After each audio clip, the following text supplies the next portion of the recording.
সুকুমার বড়ুয়া ধন্য সবাই ধন্য অস্ত্র ধরে যুদ্ধ করে মাতৃভূমির জন্য বড় যারা জীবনবাজি হলেন যারা শহীদ গাজী লোভের টানে হয়নি যারা বিদেশিদের পণ্য দেশের তরে ঝাঁপিয়ে পড়ে রক্ত হাতে ঘায়েল করে সব হানাদার সৈন্য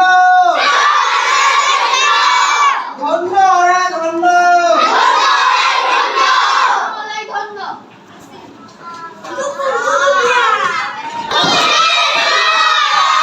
বাবা মা আদর করে তার নাম রেখেছিলেন দুখুমিয়া।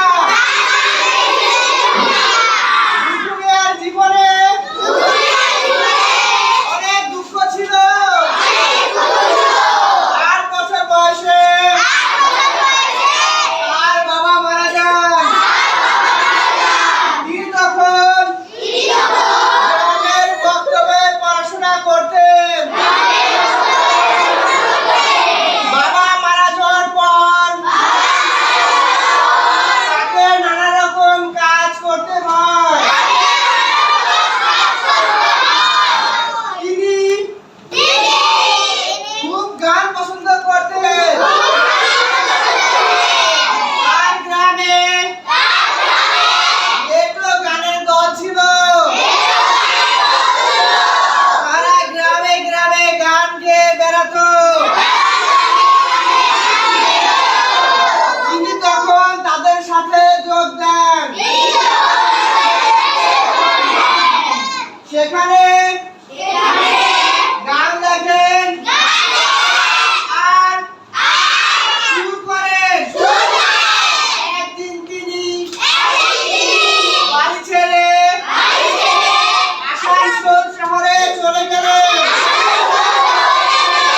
সেখানে রুটির দোকানে কাজ নিলেন। কাজের ফাঁকে ফাঁকে তিনি বই পড়েন আর গান লেখেন। এক দারোগা সাহেব তাকে ময়মনসিংহে নিয়ে আসেন। আবার স্কুলে ভর্তি করে দেন। তখন বিশ্বযুদ্ধ শুরু হয়। তিনি সেনাবাহিনীতে যোগ দেন। তাকে পাকিস্তানের করাচি শহরে পাঠানো হয়।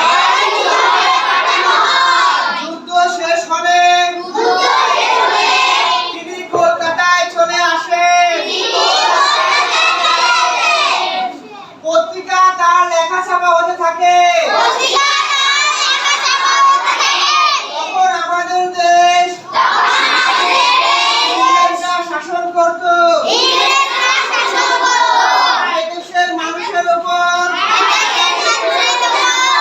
অনেক অত্যাচার করত। তিনি ইংরেজদের অন্যায়ের বিরুদ্ধে কবিতা লেখেন।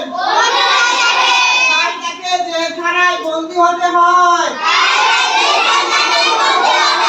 জেলখানায় বসেও তিনি অনেক কবিতা লেখেন, গান লেখেন। তিনি গরিব দুঃখী মানুষের কথা লেখেন। তিনি মুসলিমের কথা লেখেন। তিনি হিন্দুর কথা লেখেন। তিনি সবার কথা